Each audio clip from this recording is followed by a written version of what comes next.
Hello, Uta here again. Just my flowers for a little reference. Speedwell, sweet peas, phlox.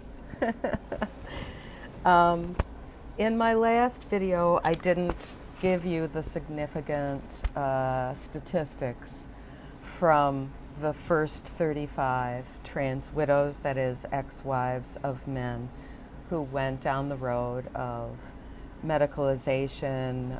Some went into surgeries. They identified themselves as so-called transgendered. They had cross-sex ideation. And so far with 35 women with some information about parts of my 20 questions survey. This is what we have. Some of these questions were not answered in the information that I got. Women typically do not like to talk about what they were forced to do in the bedroom or if they were sexually assaulted and things like that. And I have a sense that my survey will have results that underreport that. I think that when we get a bigger aggregate, when we have 200 or something, and I have had more directly asked and answered each of the 20 questions, I think then we'll have a better idea. So with 35 respondents, 14 of us lived in poverty for a time or needed to request government help or help from relatives financially.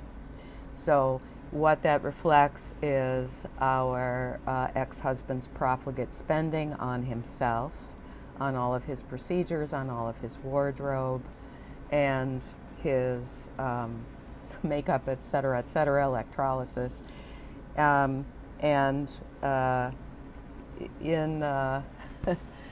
Instead of paying child support or getting us through, even if we don't have children, there we were in a marriage where we were sharing finances and things like that. So 14 of us of 35, that's just about half.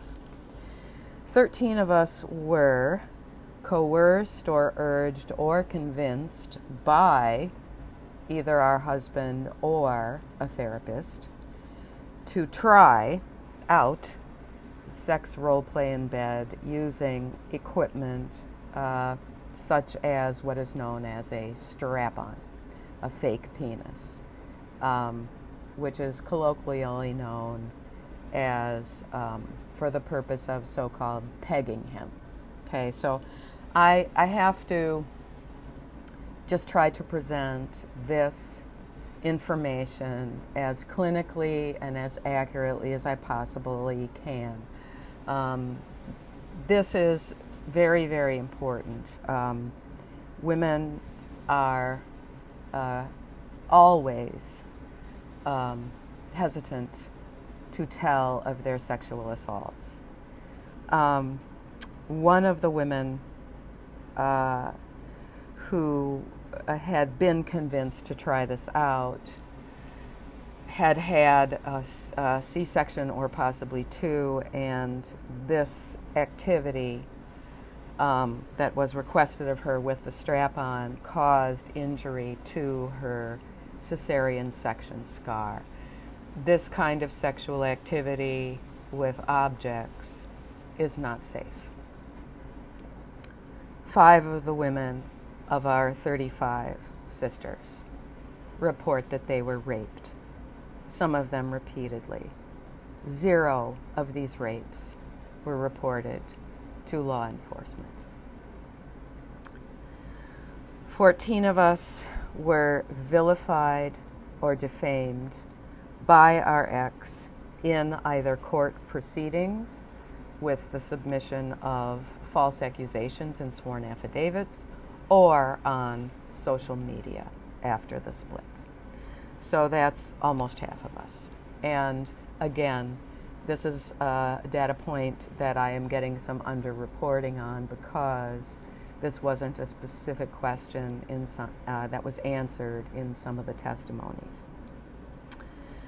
5 have had to reject a therapist for the therapist's requirement that we're supposed to say she for our ex-husband and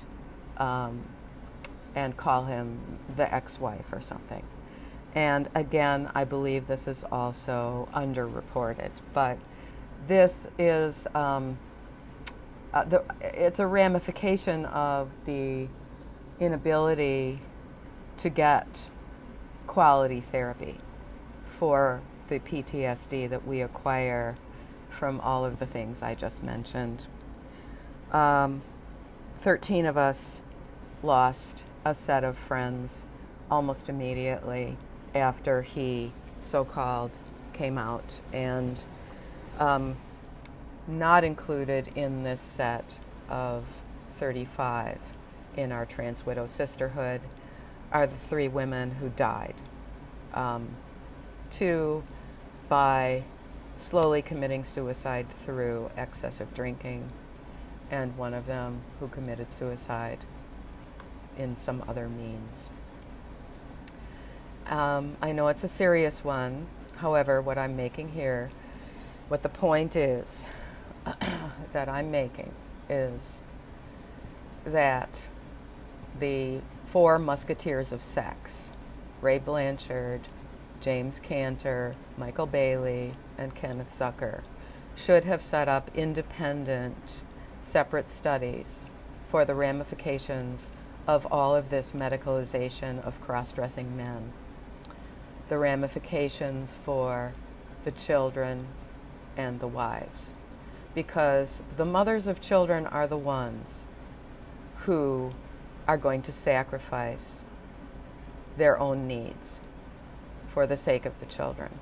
That's just what we do.